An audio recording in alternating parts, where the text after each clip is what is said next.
You guys ready for a Bible study? Before I tell you where to turn, can I ask you a question?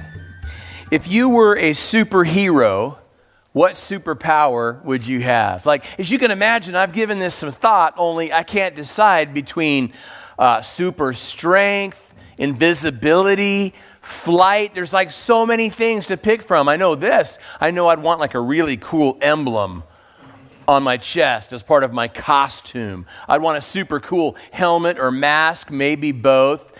There is, of course, the secret identity to think about. You know, something like Peter Parker, not so much. Bruce Wayne, maybe. Tony Stark, now that's what I'm talking about. And let's not forget about the base or the headquarters, like your very own Batcave or Fortress of Solitude. How awesome would that be? Was anyone here into superheroes when you were a kid? Maybe still a little bit, more than a little bit. When I was a kid, I used to sometimes watch superhero cartoons on TV. Sometimes I would read superhero comic books. And, you know, if I'm keeping it real, sometimes I would pretend that I was a superhero.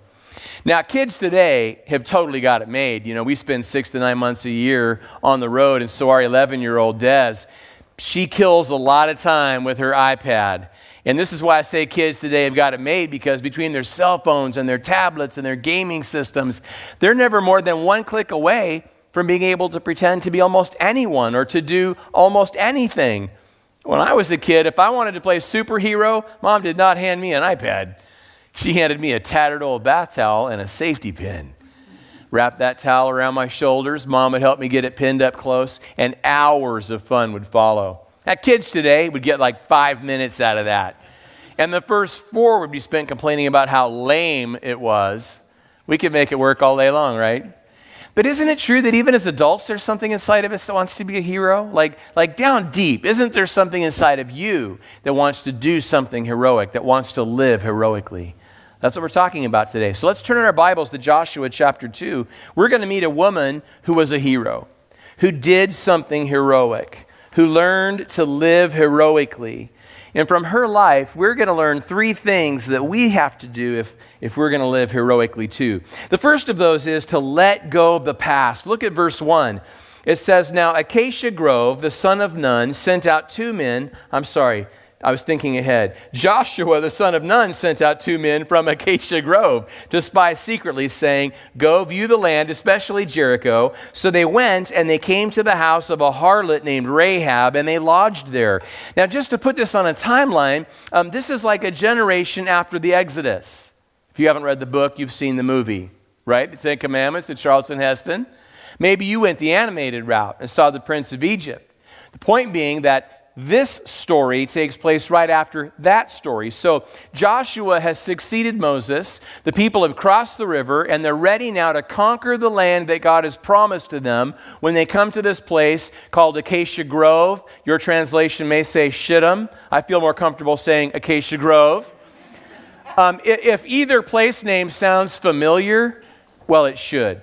Because it was there just a generation before that the men of Israel, their fathers, were seduced by the women of Moab. And so, long story short, as a result of their unfaithfulness to God and to their families, 24,000 people died. I mean, that means that going forward, some went forward without a husband or a father or a son or a brother, an uncle, a nephew. And you know that every year on an anniversary, they'd be reminded. Every year on a birthday. Certainly on this occasion, as they gathered in this place where all of these things had happened not so long before, they would be reminded about how the choices of one generation affect the next. It makes me think about how I've been affected by the choices that my parents made. It challenges me to think about how the choices that I'm making affect my daughters, one grown and one that we're still raising, one that's still at home, and now granddaughter.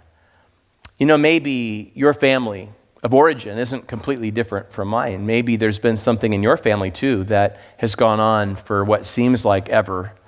You know, generation after generation, something harmful, something hurtful. In my family, that thing has been alcoholism.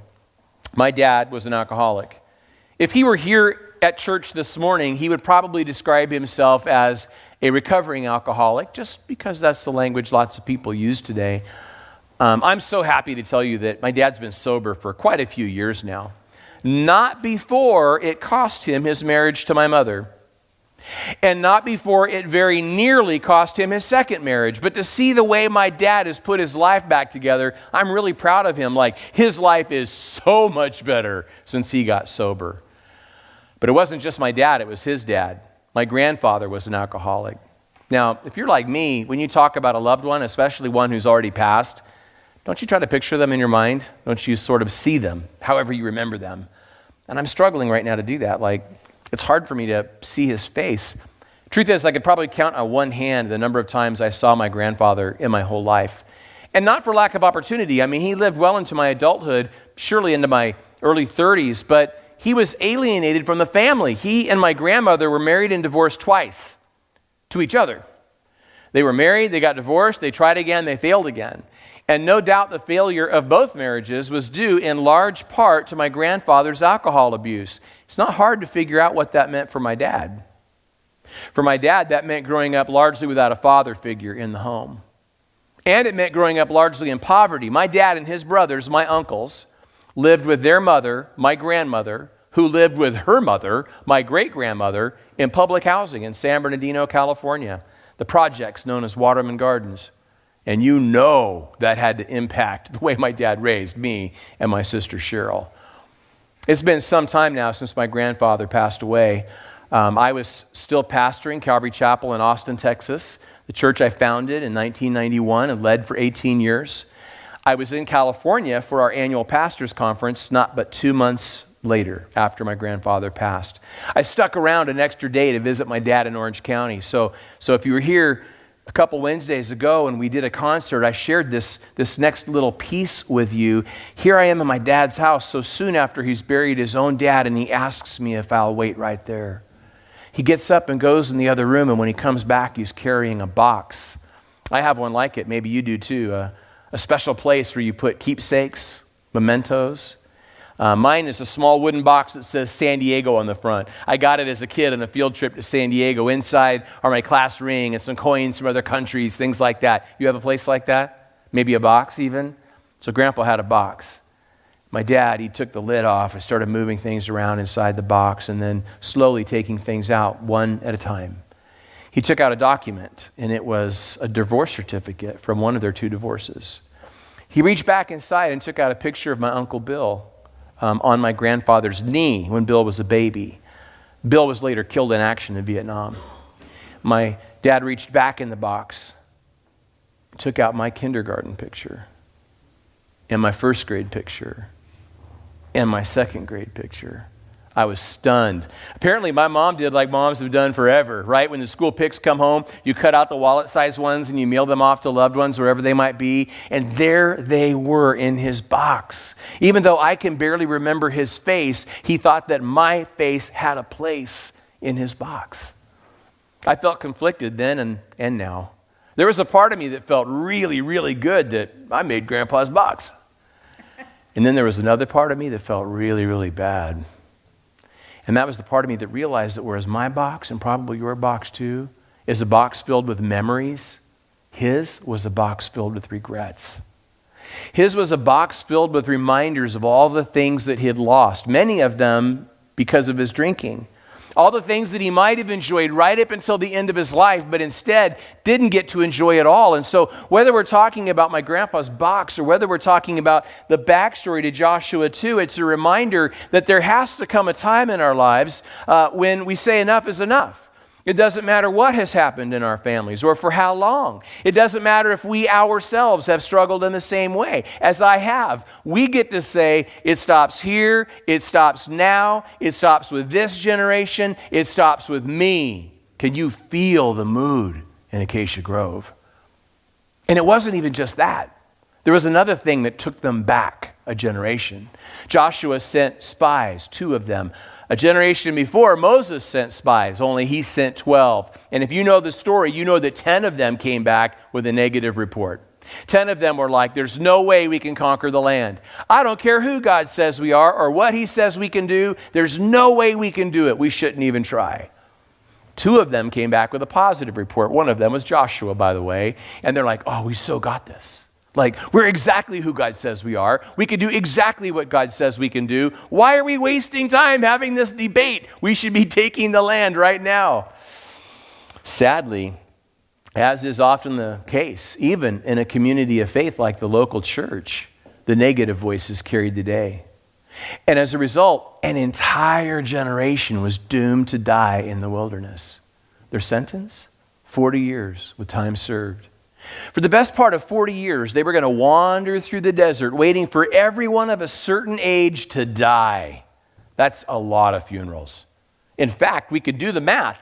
If there were 1.2 million adults, and that's a conservative estimate, and if they used every single hour of daylight to bury people, we're talking about funerals year after year, month after month, week after week, day after day, 7-8 times per hour they were burying someone for 40 years. And you know that every time another body slid beneath the sand, they would be reminded about what happens when we listen to the wrong voices. What happens when we listen to anyone who says anything other than what God says about who we are and about what we can do? Can you relate to that? You know, some people feel like their whole life they've been bombarded with messages about themselves that are at odds with what God says. For you, it could have been a parent or a sibling. It might have been a teacher or a coach. It could have been a youth group leader, a youth leader or a Sunday school teacher. In your adult life, it could be someone that you have worked for or with. It could even be your spouse. But for as long as you can remember, you've been beat down by this negative message about yourself that's different than what God says. If that's been your experience, especially if it's been your experience over a long period of time, maybe even over a lifetime, I'm so sorry. That can be really hard to overcome. But even if you don't relate to that, especially as like a lifelong thing, isn't it true that for all of us, the biggest problem isn't with the story they tell us about us, but with the story we tell us about us? That voice in your head, the one that tells you you're not enough. You know what it sounds like. I'm not tall enough. I'm not thin enough. I'm not beautiful enough. I'm not handsome enough. I'm not intelligent enough. I'm not athletic enough. I'm not educated enough. I'm not trained enough. I'm not experienced enough. I'm not cool enough, sophisticated enough. I'm not spiritual enough. I'm not good enough. This is one more of those things where at some point we have to say, enough is enough. That going forward, we're not going to listen to anyone, even if it's us. We're not going to listen to anyone who says anything other than what God says about who we are and about what we can do. Can you feel the mood in Acacia Grove? Well, with that backstory, we rejoin the narrative. The spies were sent to gather intelligence. It says, especially of a place called Jericho. Now, if you were to Google Jericho when you get home, you would see that the modern city claims to be one of the oldest continuously inhabited cities in the world, which is an interesting thing to talk about, to even debate. What we're most interested in, of course, is what Jericho was like in ancient times. What was it like when our story takes place? And maybe the first thing you need to know is that Jericho is heavily fortified with not one, but 2 walls. Apparently, the king of Jericho had promised voters that if elected, he would build a wall. And Moab would pay for it. So, up a wall went. Now, whatever you think about walls in modern times, in ancient times, a wall really was a matter of security. I mean, if you lived in ancient Jericho, a wall was the difference between a good night's sleep and being killed in your sleep. Your wife raped, your kids taken as slaves. That's the world they lived in. But what would happen if, having built a wall, you ran out of room? Well, then you build another wall. So picture a second larger concentric circle. And the space between the walls? Suburbs. Old Jericho, New Jericho. Now just file that away because we're going to come back to it. But these spies, no sooner did their feet hit the ground in Jericho than they're found in the red light district. What? Like if you were new to the Bible, there's no way you would call that. There's no way you'd see that coming. There's no way you would go to turn the page and be like, I know where they're going to be. Right? It just wouldn't happen. In a split second, we've gone from talking about the world's oldest city to talking about the world's oldest profession. It's like, how did we get here? Before you get the wrong idea, I don't believe they were at Rahab's place to get under the covers. I believe they were there undercover. The success of their mission depended upon not drawing attention to themselves. I imagine that as they traveled that day, they joined or were joined by other travelers to Jericho. They didn't sneak in. They walked through open city gates. They went to those parts of the city where tourists would go. And they followed them, and they wound up where they wound up. But that aside, maybe we shouldn't be too quick to underestimate the value that they might have placed in Rahab as a potential intelligence asset. Think of it. There's no telling who Rahab knew or what. It was reasonable for them to think that she might have access to information that no one else they were going to get to talk to would have access to. To me, it makes perfect sense that they would want to talk to Rahab. And if there was anything inappropriate about their visit to her house, the Bible doesn't tell us so. But don't you love that the Bible tells us the truth about Rahab? For so many reasons. Here's one. Out there and in here. In the culture at large, but also at church, we're hearing so much about authenticity, transparency, vulnerability. And like so many other things we talk about church, we are so much better at talking about it than we are at practicing it. If you've been doing church for long, by which I mean that like me, you've had multiple church homes over a lifetime, you're going to know where I'm headed with this. Because at some point you were somewhere where someone got brave. They found their voice and they told their story like Miranda did this morning. Or they opened up and shared their struggles. Maybe they even opened up and shared some honest doubts that they have about God or about faith. And then you watched in horror as the people around them shamed them, shushed them, and ultimately shunned them. And you quickly learned that church is not always a safe place to keep it real, no matter what we say. But shouldn't it be? And again, if you were new to all of this, wouldn't you expect that it would be? If I were a first-time reader of the Bible and I came upon this story and saw that the hero was a prostitute, I would say to myself, thank goodness, I have finally found myself in a place where I can be me, where I can keep it real, where I can tell the truth about myself. I'm so glad that you guys are in a church that values as a distinctive part of its culture grace.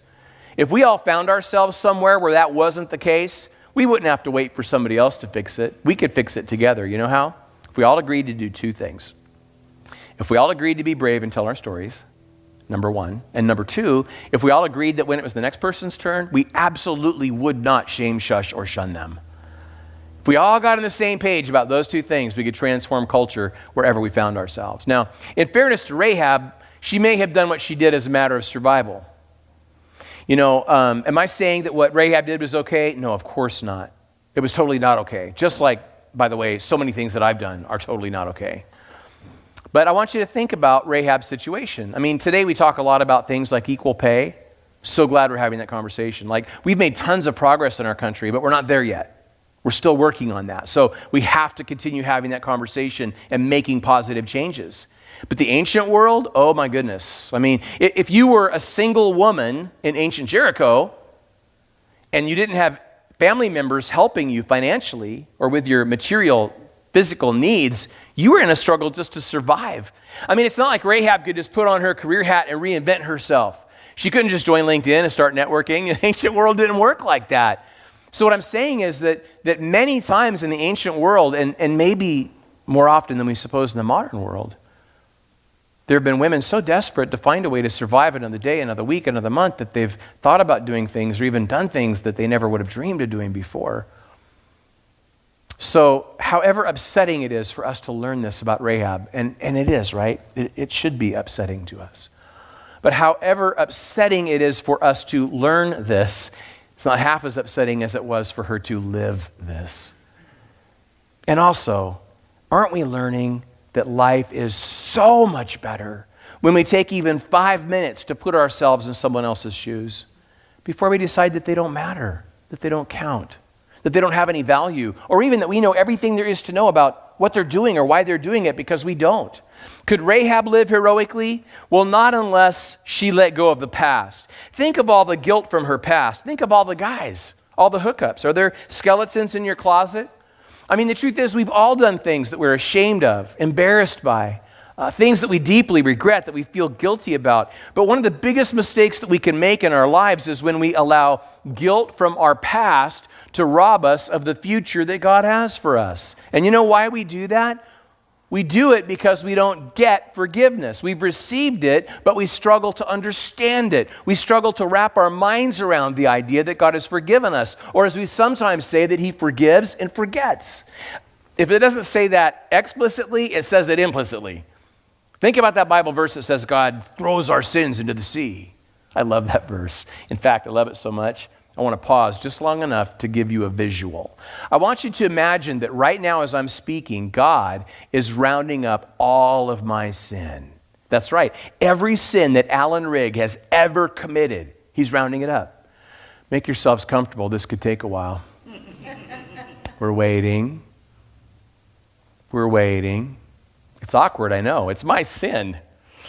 Okay, he's got it. Now, he's dumping it into the Mediterranean Sea. I want you to picture the storm surge. Like beaches all around the Mediterranean are disappearing. Coastal cities are filling with water as my sin sinks into the deep, dark depths of the Mediterranean in a field of bubbles. It only finally hits the seafloor, sending silt in every direction that slowly settles until finally my sin is covered.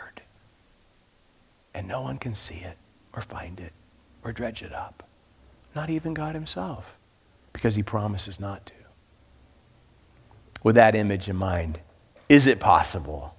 Do you think there could come a time in my life or in yours when we're allowing guilt from our past to rob us of the future that God has for us, that God might look us in the eye and say, I'm over it, why aren't you? Have you allowed a handful of guilty memories to control your life, to define you, to tell you who you are? Those things you feel guilty about are a part of your story, but they're not your whole story. God is still writing your story. And this is one more of those things where we get to say, enough is enough. Going forward, I'm not going to live from this guilty place anymore. I'm going to live from this forgiven place instead. But it wasn't even just the guilt. I think there was hurt too. In the verses coming up, we're going to discover that Rahab did have family in Jericho. So this is conjecture on my part. But if she had family in Jericho and they weren't helping her financially, as best we can tell, they weren't trying to rescue her from the lifestyle that she was stuck in, as best we can tell, isn't it possible that they'd had a falling out? That she was hurt? That they were hurt? That there was more than enough hurt to go around? There usually is, right? Have you been hurt? Is there like an undercurrent of anger, of bitterness, of resentment in your life? The truth is we've all been hurt. And you know why hurt from our past robs us of the future that God has for us? Because we don't give forgiveness. So guilt robs us because we don't get forgiveness. Hurt robs us because we don't give it. You've heard the saying, hurt people hurt people. Have you heard that? It's really true. So here's what we do, you and me. We've been hurt. So we're all like this, like, no, I'm not going to forgive you. You owe me. You owe it to me to be miserable for a long time. You owe it to me to be miserable for the rest of your life. I mean, it gets so bad, we're laying in bed, wide awake in the middle of the night. We're not counting sheep. We're telling ourselves stories like this one, like, I hope I never see them again. No, I hope I do, because I've got a thing or two to say to them. Like, what if I ran into them at the grocery store, the hardware store? I'd act like I didn't even know them. That'd be good. Well, no, because I got more zingers. I've got these zingers I've been working on. So they'd have to respond. So I'd go up to them, and I'd say this, and they'd be speechless. And then, well, no, that's not good either because I got more zingers. So I'd go up to them, and I'd say this, and they'd say that, and it'd be really stupid. And then I'd say this. Meanwhile, here they are at home. I mean, they don't even know that we're thinking that stuff. Or worse, they know that we're thinking it and they totally do not care. This is why we say that forgiveness is a gift we give ourselves. When I forgive the person who's hurt me, it effectively ends any control that they have over my life. Now, I can hear you from here. Like if you've been hurt recently or deeply, I can like hear what you're thinking from wherever you're sitting. What I hear is this: who is this guy and who invited him? It's hard when someone's talking about forgiveness. You're like, he doesn't know what they did. He doesn't know how it hurt. Hey, maybe it would help if I differentiated between two things. There's a world of difference between forgiveness and reconciliation. I'm only talking about forgiveness. Reconciliation takes two. For that reason alone, it isn't always possible. You'll hear that in church. You want a little bonus material that you might not hear as often in church? Not only is reconciliation not always possible, but it isn't always, not in every single last situation, desirable. Take my dad as an example. For someone in recovery, there are people he just doesn't need to reconnect with. Take my wife's story as an example. For her and for our daughter, reconciliation would not have been safe. But while it takes two to reconcile, it takes one to forgive. You can, I can, all by ourselves decide to let go of past hurt. Yeah, but if I forgive them, I'm saying that what they did wasn't wrong. I'm saying that what they did didn't hurt. No, you'd be saying no such thing. Here's what you would be saying. You'd be saying what you did was wrong. What you did hurt. But holding this relational IOU over your head is tearing me up, so I'm tearing it up. I refuse to lose even one more day of my life to this feeling of angst that I have lived with 24/7, 365 for longer than I care to admit. So I'm letting go of past hurt. Have you allowed a handful of hurtful memories to control you, to define you, to tell you who you are? Those things you feel hurt about are a part of your story, but they're not your whole story. God is still writing your story. And it's one more of those things where we get to say, enough is enough. Going forward, I'm not going to live from this hurt place anymore. I'm going to live from this forgiving place instead. So if we're going to live heroically, the first thing we have to do is let go of the past. And now picking up our pace a good deal. The second thing we have to do is we have to face our fears. Look at verse 2. It was told the king of Jericho, saying, behold, men have come here tonight from the children of Israel to search out the country. So the king of Jericho sent to Rahab, saying, bring out the men who have come to you, who have entered your house, for they have come to search out all the country. Then the woman took the two men and hid them. So she said, yes, the men came to me, but I did not know where they were from. And it happened, as the gate was being shut, when it was dark, that the men went out. Where the men went, I do not know. Pursue them quickly, for you may overtake them. But she had brought them up to the roof and hidden them with the stalks of flax, which she had laid in order on the roof. Then the men pursued them by the road to the Jordan to the fords, and as soon as those who pursued them had gone out, they shut the gate. So spies had been followed, they'd been found out. Could Rahab live heroically? Not unless she faced her fears. Have you guys ever seen that website, phobialist.com? You have to check it out later. They have cataloged over 500 phobias. It's like you're scared of stuff you hadn't even thought of yet. It's crazy. Anybody here afraid of heights? Yeah? See, most of you are not even lifting your hand all the way up over your head because that would be like too far off the ground. Anybody have like an unnatural fear of needles? Like nobody likes to get a shot or a blood draw, but for you, that's like a really bad day. What about like an unnatural fear of spiders? For you, that's the real home invasion, like, not good. And who's afraid to raise their hand in public? Okay, you pass. I saw coffee in the back corner. You guys go ahead. Rest of us have some more work to do. Fear is so crazy powerful. Like, have you ever been so scared that you did something you wouldn't normally do? I've totally done that. Or have you ever been so scared that you didn't do something that you normally would do? I've totally done that too. So powerful, right? Maybe that's why the most common command in the Bible is do not be afraid. Did you know that? There's more than a few do's and don'ts in the Bible. If you, got out a ledger pad and made a hash mark every time you found one, the command that would have the most hash marks, do not be afraid. Now, we're going to come back to that. But first, let me talk about this timeline that I've been creating. So we've been talking about guilt and hurt over here in the past. Usually we think of fear as being over here in the future, right? We're afraid this is going to happen. We're afraid that's not going to happen. But don't make the mistake of thinking that these things aren't totally connected, because they are. You know what I'm learning? I'm learning that in life, if I don't make peace with the past, I will almost always fear the future. Rahab had every reason to be afraid, as she was about to risk her life to hide the spies and to lie for them, which raises an ethical issue. I'll touch on it just briefly for the sake of time and then move along. But I would compare what Rahab did to what people in Europe did during World War II. People who took Jews into their homes and hid them. And then if Nazi soldiers came knocking on the door demanding to know whether Jews were present, they lied. They chose life-saving over truth-telling when it wasn't possible to do both. In other words, two moral absolutes came into unavoidable conflict, and they chose the greater good, I believe, without guilt. I feel that way about what they did. I feel that way about what Rahab did. We could disagree about that and be friends, but at least I've given you something to argue about over lunch, right? Now, Rahab, she could have played it safe, but I think she would have had unbelievable regret. Have you ever played it safe only to regret it later? You totally have. Remember that time you struck out looking? All these years later, you're like, oh, if only I'd taken a cut at that pitch. That time that you knew the answer but couldn't get your voice to come out of your throat. That time that you wanted to volunteer but couldn't lift your hand over your head. That time that you couldn't decide about the house or the car and someone else got it. Or that other time, you know the one. You were so close to telling someone how you really felt about them. But you chickened out. And maybe you never had another chance. Rahab, again, she could have played it safe. She could have refused to hide the spies, to lie for them. Instead, she risked the life that she had, the only life she knew, for the life that she wanted. To live heroically, you always have to risk your life as it is. And that's crazy scary. That's why we're talking about facing our fears. Now, again, I can imagine the pushback. You're like, Allen, do I look like a risk taker to you? Is that what you're thinking?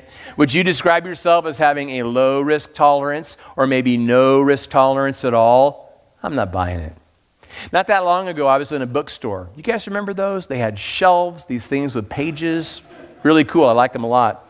I saw this book. The title was The 100 Most Dangerous Things in Everyday Life and What to Do About Them. Do not read that book. That book wrecked my mind.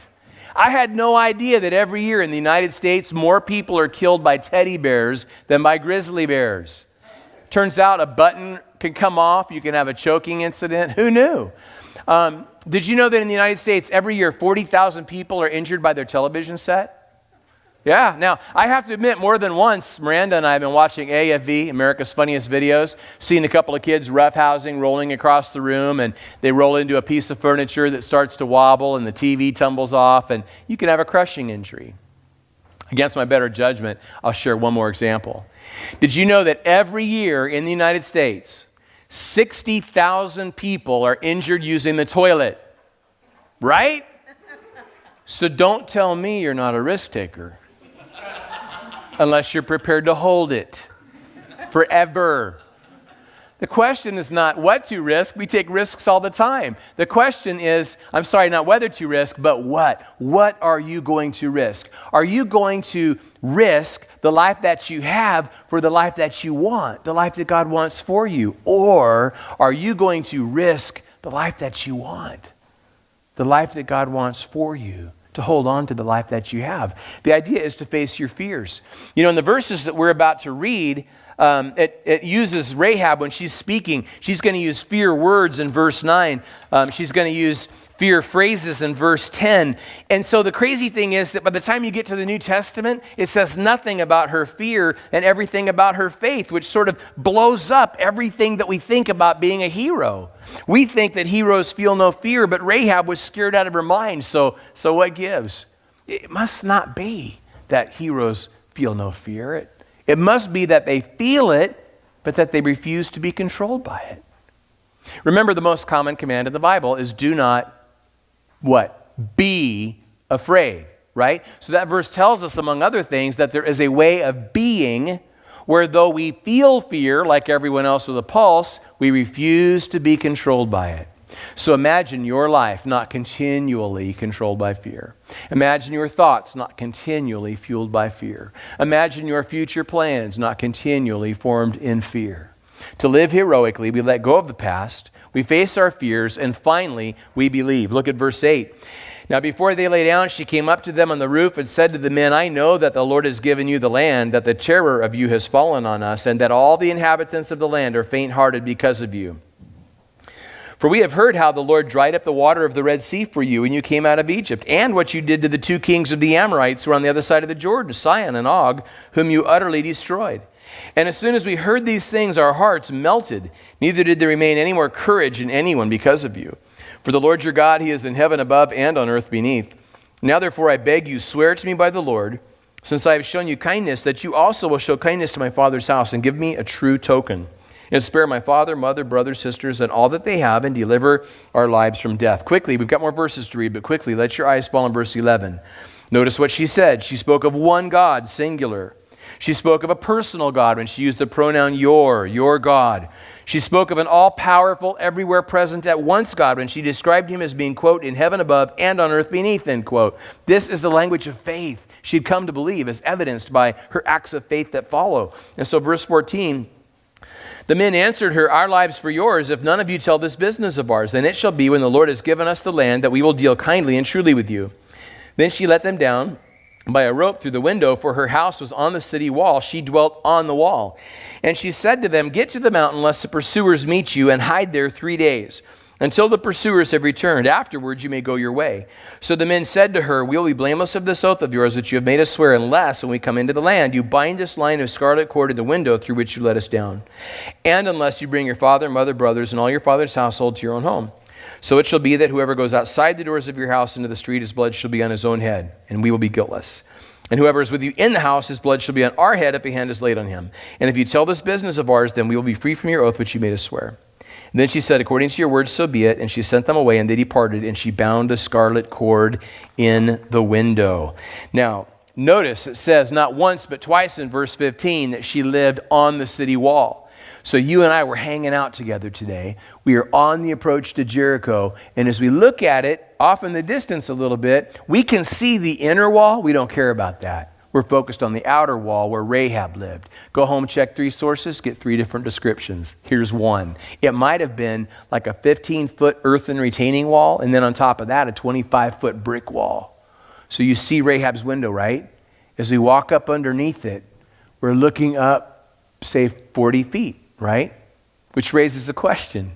What in the world was Rahab doing with a 40 or 50-foot rope laying around the house? I mean, did everybody in Jericho keep a 50-footer in the coffee table? Did only people living along the wall keep a rope on a hook by the window? I don't know. But I'm guessing that these were not the first men to make a hasty escape from Rahab's place. Just throwing that little observation out there. Now, before she let them go anywhere, she wanted to strike a deal. And this raises a better question than the rope question, as entertaining as that is, at least to me. And that is, why didn't she go with them? She could have led them to a cave in the hill country of Judah. And then when it was safe, she could have followed them to Acacia Grove or Shittim. But instead, what? Instead, she stayed behind for her family. For her family. I mean, what if they didn't come back? What if they didn't keep the deal when they came back? What if before they could come back and keep the deal, she'd been found out, they would have killed her for sure. But her family. Now, wait a minute, because on some level that makes sense until you remember that as best we can tell, she was at odds with her family. As best we can tell, they had wanted nothing to do with her or she with them. That family. That puts it in a different light, doesn't it? Could Rahab live heroically? Not unless she believed. Not unless she believed in God, which we saw in verse 11, her coming to faith. Not unless she believed in herself, by which I mean the woman that God was making her. And not unless she believed in the future, her future, by which I mean the future that God was forming for her, but not just for her alone, for other people too. It's crazy because Rahab had so many reasons not to care about anyone's future but her own. She'd been overlooked by the eligible bachelors of Jericho. She'd been used by immoral men from far and wide. She'd apparently been abandoned by her own family. Who can blame her for wanting to get out and never look back? But instead, she believed God for a big future that, well, like we want to do. We want to believe God for a big future that makes us and others bigger. As followers of Christ, don't we love to talk about the future? We talk about vision all the time. Some churches will have each year they'll have like a Vision Sunday or a Vision Wednesday. We have books about vision, how to develop it, how to share it, how to vision cast. We talk about, having a God-given dream and all of that. Listen, if your God-given dream is only big enough for you, that's not God's dream for you. God's dream for you will always be so big that there's room in it for you and for others. And Rahab, oh man, she is the most amazing case in point. By the time we get to chapter 6, we discover that when the battle takes place, Rahab and her family are spared. 2 verses later, we discover that when the book of Joshua was written, Rahab was alive and well and living as a part of their community. How awesome is that? Not as awesome as this. Because you get to the end of the Old Testament. And then you turn through those blank pages between the testaments. And then you turn to the first book of the New Testament and to the first chapter of the first book and to the first verses of the first chapter. And there you find a tree, but not just any tree, a family tree. And not even just any family tree, it's Jesus' family tree. And this tree, oh my goodness, it's amazing. I've got to describe it for you. It's got these huge branches that go off in every direction. And on each branch is carved the name of a woman or a man who lived heroically. And on one branch, for everyone to see, for me to see, from you to see, right where you sit, R-A-H-A-B, Rahab. You know what that means, right?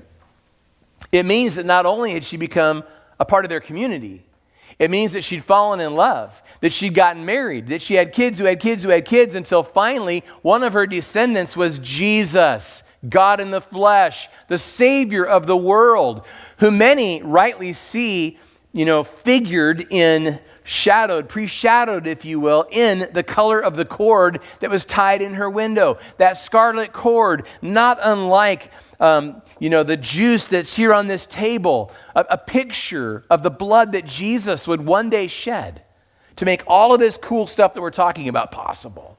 Oh my goodness.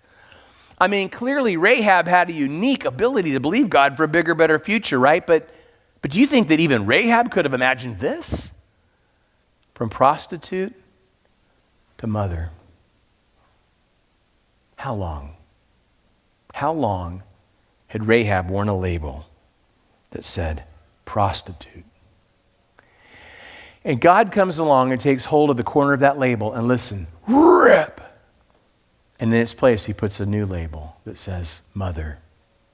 You heard a little bit of Miranda's story this morning, not so much of mine. I had a similar life experience about 9 years ago, pastoring Calvary Austin, the church I told you about earlier, and my wife left me and our then 17-year-old daughter. It was just me and Lauren for her senior year before I sent her off to Bible college. And like Miranda, I lost everything. I lost my marriage. I lost my ministry. I lost all of my material things. I mean, I remember the day I returned my car. I remember the day I came home and found a foreclosure notice on the door of my house. We both know what it's like to live a labeled life, to see the way people look at you, to see the way they talk under their breath about you, to sometimes see what they're bold enough to send you from behind the safety of a keyboard or a phone touchscreen in your email inbox or in the way of a Facebook message or even a comment or a post. God comes along and he takes hold of the corner of Miranda's divorced label and listen, rip! And in its place, he puts a new label that says wife, my wife. And then he takes hold of the corner of my divorced label and listen, rip! And in its place, he puts a new label, a label that says husband. What label do you need to see and hear God tearing from you today? Failure, rip! Loser, rip! Sinner, rip! And what label do you need to see him putting in its place? In just a moment, I'm going to say a prayer. Miranda's going to come back up. We're going to do 2 worship songs here at the end of the service, and that's going to be our communion time. As Jim said at the front end of the service, no one's going to distribute it like you normally do. It's going to be different. During those 2 songs, you can come up at any point to take the elements. If you're a follower of Christ, I hope that you'll come up as an act of worship and take a piece of the bread and take a cup, and you can return with it to your seat. But rather than waiting to partake together, you can partake whenever you're ready, at any point during that first or second song. So we'll sing, we'll pray, we'll partake together. But before I say that prayer, can I make a suggestion as to what you might do at some point this afternoon or evening? Maybe before you go to the game, maybe after you get home from the game.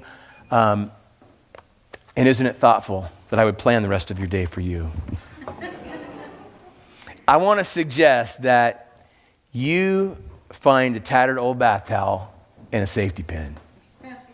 And you wrap that towel around your shoulders and you pin it up tight, and you begin to live heroically as you let go of past guilt and hurt.